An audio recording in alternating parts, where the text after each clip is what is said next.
कल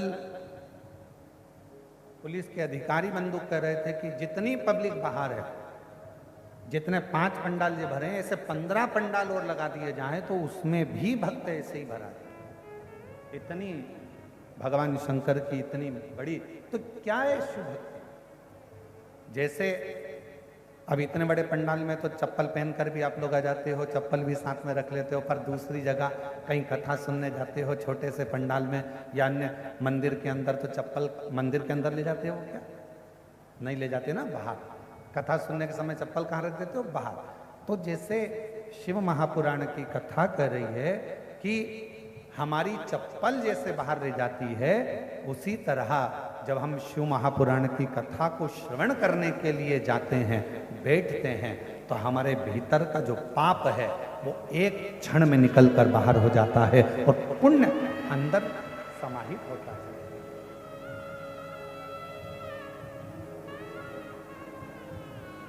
शिव महापुराण में ऐसा क्या है? तो कहा ये अंदर के पाप को धोती है।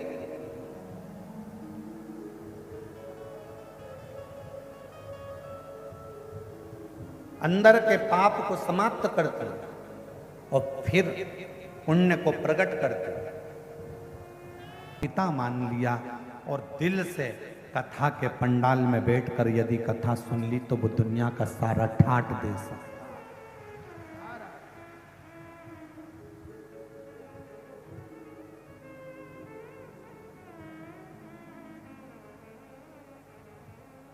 ऐसा दुनिया का कौन सा दुख है जिसको मेरा शिव नहीं काट सकता? प्रेशर बढ़ाओ, प्रेशर अंदर का। ऐसा दुनिया की कौन सी तकलीफ है, ऐसा दुनिया का कौन सा कष्ट है जिसको मेरा शिव नहीं काट सकता? नहीं काट सकता। दुख, अगर परमात्मा ने दुख दिया है तो दुख कटने का उपाय भी परमात्मा ने दिया।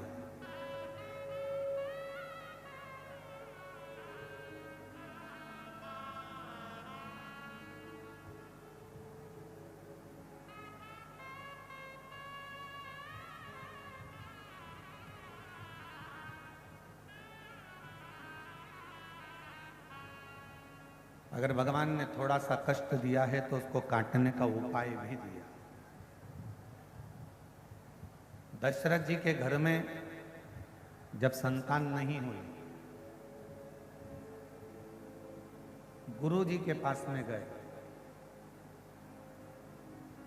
और गुरु जी के पास में जाकर उन्होंने निवेदन करा, विनय करी, प्रार्थना करी, कोई उपाय बताओ मेरे घर में औलाद हो जाए, संतान हो जाए।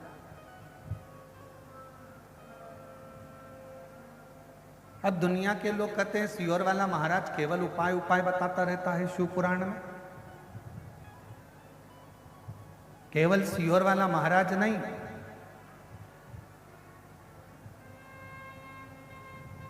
त्रेता में श्री दशरथ जी महाराज जी ने भी अपने गुरु जी से उपाय पूछा था कि मेरे घर में औलाद कैसे हो।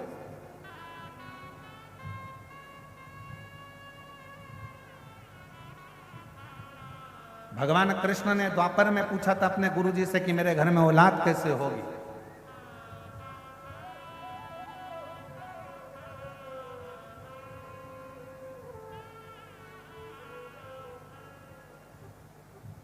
गोपियों ने पूछा था अपने वृद्ध माताओं से, गोपियों से कि हमें कृष्ण कैसे मिल सकते हैं, कैसे प्राप्त हो सकते।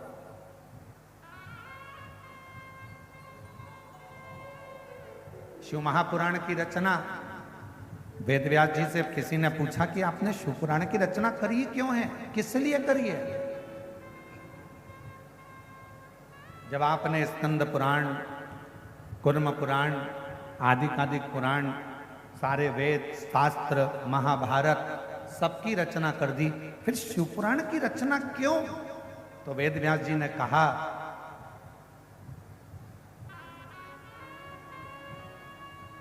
रामचरितमानस मनुष्य को जीना सिखाती है। श्रीमद् भागवत मृत्यु कैसा होना चाहिए ये श्रीमद् भागवत बताती है। और शिव महापुराण की कथा अपने मनुष्य देह में दुख कैसे समाप्त होता है ये शिव महापुराण की कथा बताती है। अपने दुखों को कैसे मिटाया जाए, अपने कष्टों को कैसे समाप्त किया जाए, अपने जीवन में जो तकलीफ आई है हम कहां जाकर कहें, किससे कहें। अगर दुनिया के आगे जाकर कहेंगे लोग हंसेंगे कि ये तो जगह जगह पहले तो जाती पड़ती थी अब रोती पड़ती। दुनिया के सामने बोलेंगे लोग हंसेंगे, हम किससे कहें।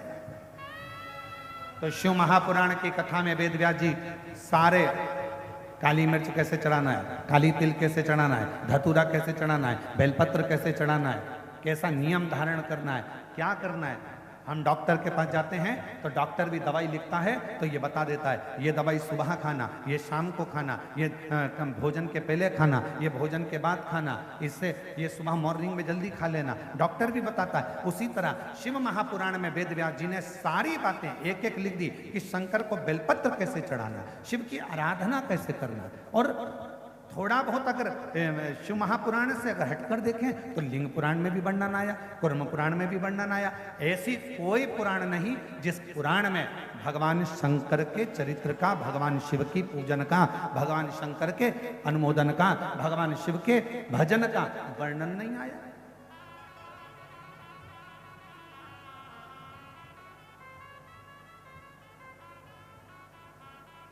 शिव की प्राप्ति है।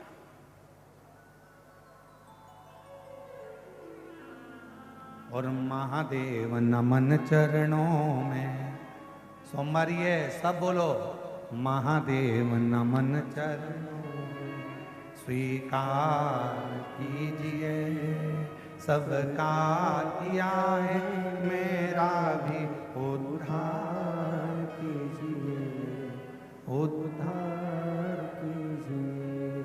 हे त्रिपुंडधारी, है त्रिशूलधारी, है त्रिपुंडधारी, है त्रिशूलधारी। चरणों में तेरे बाबा जी पावन है चारों धाम। चरणों में तेरे बाबा जी पावन है चारों धाम। तेरी देव करते वंदना, पूजे सीताराम। तेरी देव करते वंदना, पूजे सीताराम। हो जाए पूरी कामना, हो जाए पूरी कामना। उपकार कीजिए, सबका किया है मेरा भी उद्धार कीजिए, उद्धार कीजिए। है त्रिपुंडधारी, है त्रिशूलधारी, है त्रिपुंडधारी, है त्रिशूलधारी। भगवान शिव की कथा करिए।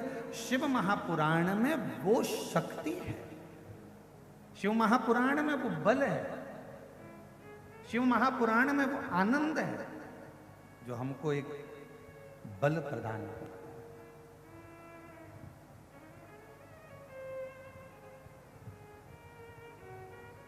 अच्छा, ईमानदारी से किसी डॉक्टर के पास जाकर पूछना,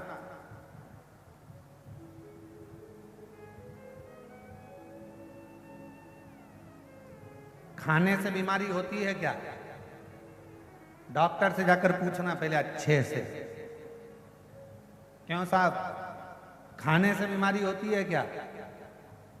कोई विद्वान डॉक्टर से पूछना, वो बताएगा खाने से बीमारी नहीं होती, बीमारी काय से होती है। तो कहा पचता नहीं है, बीमारी उससे होती है, पच नहीं रहा।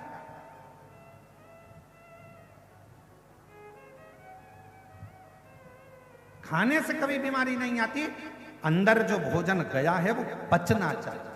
पचता नहीं है, इसलिए बीमारी पकड़ती रहती है।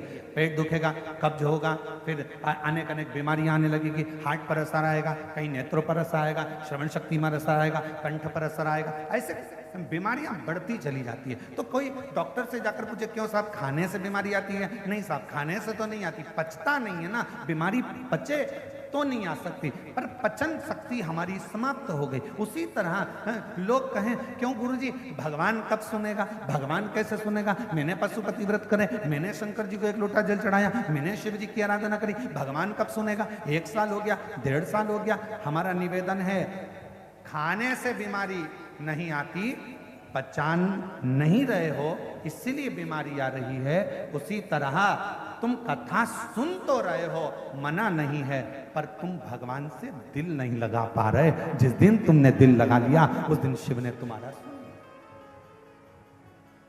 जब ये 50 साल की शादी के 50 साल बाद जब भगवान औलाद दे सकता है, शादी के जब 50 साल बाद भगवान पुत्र दे सकता है, तो जरा विचार करिए कि शिव शिव मतलब आप मन नहीं लगा पाए, तन तो लगा लिया, शरीर तो लगा लिया, पहुंच भी गए कथा में। और हम पहले भी कथा में आप लोगों से कहें, आज फिर कहते हैं, भीड़ बढ़ाने के लिए कभी कथा में मत जाओ,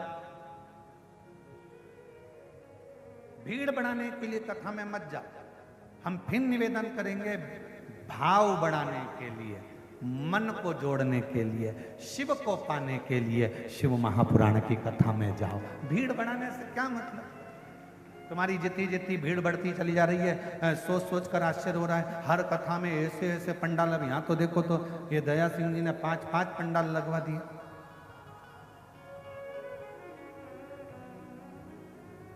अब आयोजक परिवार कथा कराए तो कितनी व्यवस्था करे तुम्हारे लिए? बोलो ईमानदारी की बात बोलो जरा, कितनी व्यवस्था करे? 5 पंडाल की जगह 6 लगाए, 7 लगाए, 8 लगाए, 10 लगाए, कितने पंडाल लगाए, और उतने भक्त बाहर बैठे, फिर इतने भक्तों की भोजन व्यवस्था।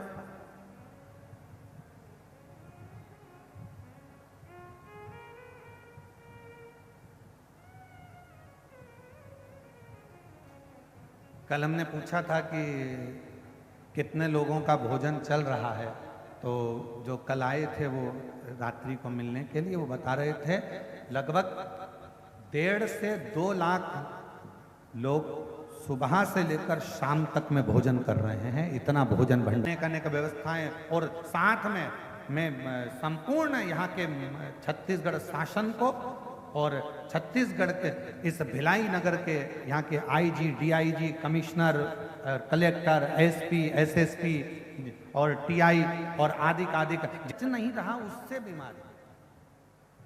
अर्थात भगवान मिलता क्यों नहीं है, क्यों हमको नहीं मिल रहा, उसका कारण हमको ढूंढना नहीं।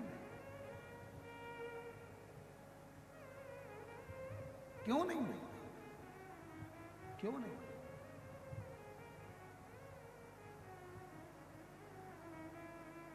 शिव कथा कह रही है, भगवान शंकर का चरित्र कह रहा है, तुमरुका जी का चरित्र कह रहा है, और तुमरुका जी स्वयं चंचुला देवी से कहते हैं, चंचुला शिव पर विश्वास, शिव पर भरोसा और शिव पर दृढ़ता, यह हमें सुख प्रदान करता है। जाओ देवाधिदेव महादेव के दरवाजे तक, शिव महापुराण की कथा तक यदि आप पहुंचोगे, शंकर भगवान के द्वार तक यदि आप पहुंचोगे, शिवालय तक यदि आप पहुंचोगे, भगवान शंकर की अविरल भक्ति को यदि धारण करोगे, तो एक ना एक दिन शिव भी आपके दरवाजे तक आपका दुख मिटाने के लिए जरूर जरूर।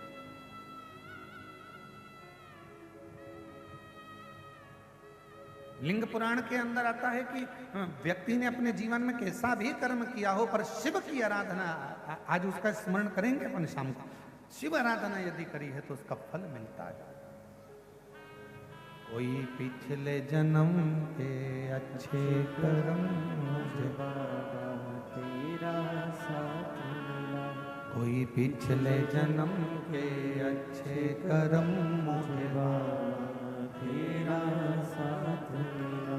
जहाँ सारी दुनिया झुकती है, जहाँ सारी दुनिया झुकती है, मुझे वो आली दरबार मिला, दरबार मिला।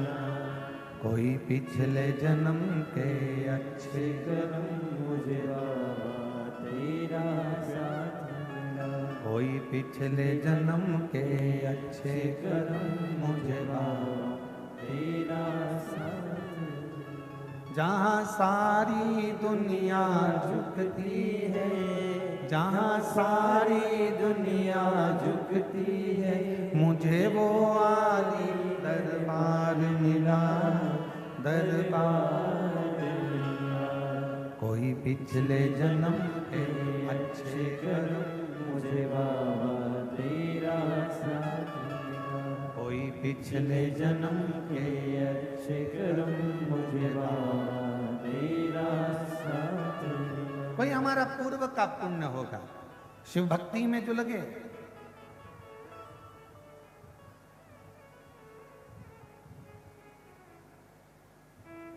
शिव आराधना में जो लगे,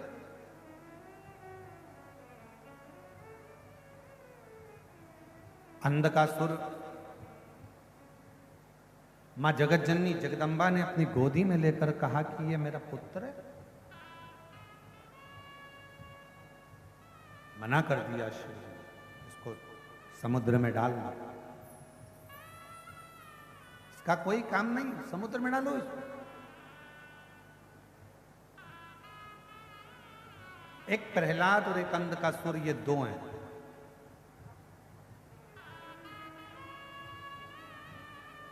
हिरण्याक्ष का पुत्र है अंधकासुर।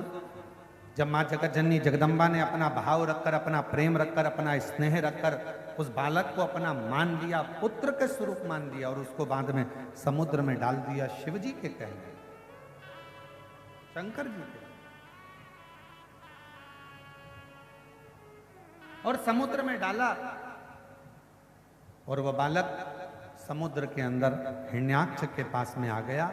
हिरण्याक्ष ने उसको पाल पोस कर बड़ा करा, बरहा उतार हुआ, हिरण्याक्ष के प्राण गए, अंधकासुर की सत्ता स्थापित हो गई। और अंधकासुर जब अपनी सत्ता में आकर विराजमान हुए, अंधकासुर जब विराजमान हो गए, उन्होंने तप कर कर भगवान ब्रह्मा जी से वर प्राप्त किया।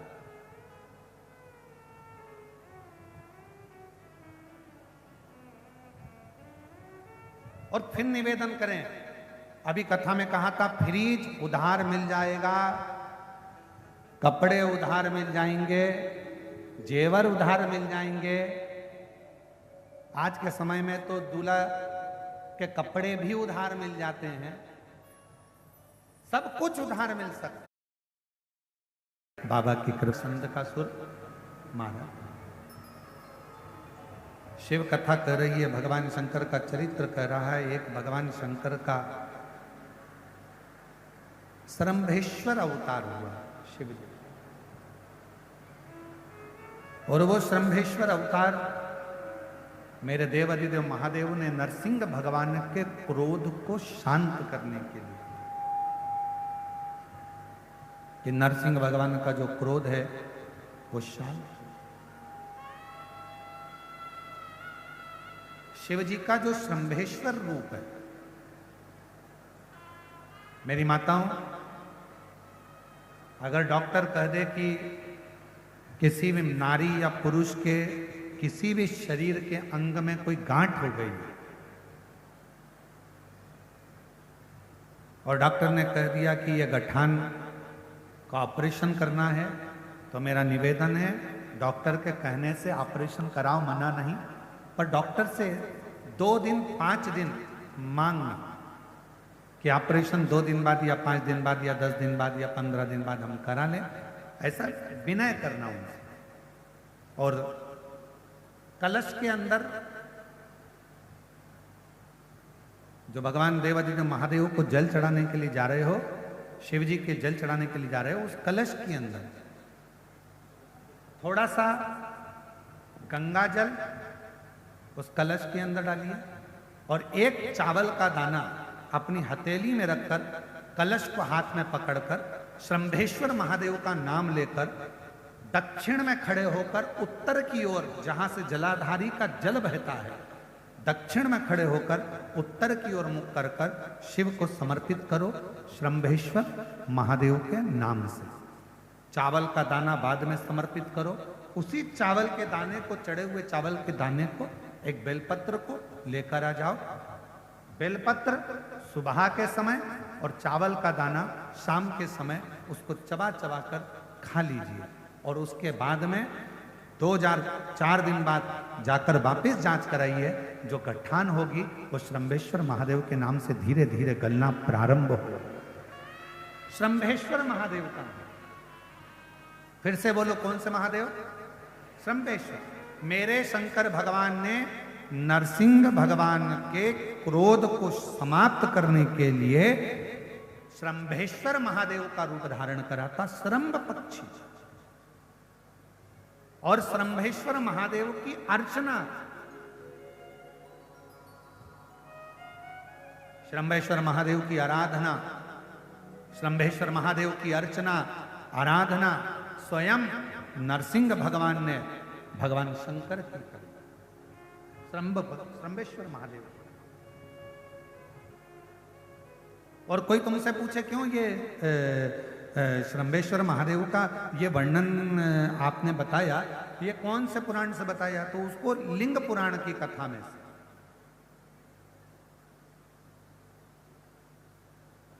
और थोड़ा सा वर्णन इसका मिलेगा कूर्म पुराण की कथा में से। श्रंभेश्वर महादेव का, श्रंभेश्वर महादेव का नाम, हम तो कई जिन बच्चों का दिमाग थोड़ा सा काम नहीं करता, या बच्चों के मुंह से राल बहती रहती है, या बच्चे का हाथ पैर या शरीर चल नहीं रहा हो, शरीर काम नहीं कर रहा हो, डॉक्टर ने कह दिया ये कभी नहीं चल पाएगा, हम उसके लिए भी कहेंगे माताओं से, देसी गाय का दूध, ज्यादा नहीं, 1 किलो 2 किलो नहीं, शंकर भगवान को देसी गाय का दूध 1 चम्मच में भी अगर 2 बूंद भी आप शंकर भगवान को श्रंभेश्वर महादेव का नाम लेकर चढ़ाएंगे और उस दूध को वापिस चम्मच में लेकर आएंगे और उस बच्चे को चटाना अगर श्रंभेश्वर महादेव के नाम से चालू करेंगे, बच्चे की अगर राल बहती होगी, हाथ पैर से अगर बच्चा विकलांग होगा, धीरे धीरे उसका शरीर काम करना प्रारंभ करेगा यदि श्रंभेश्वर महादेव का नाम लिया। श्रंभेश्वर स्वयं मेरे देव अधिदेव महादेव का, श्रंभेश्वर नाथ का, स्वयं भगवान शंकर की आराधना, स्वयं श्रंभेश्वर महादेव की आराधना स्वयं नरसिंह भगवान भी, नरसिंह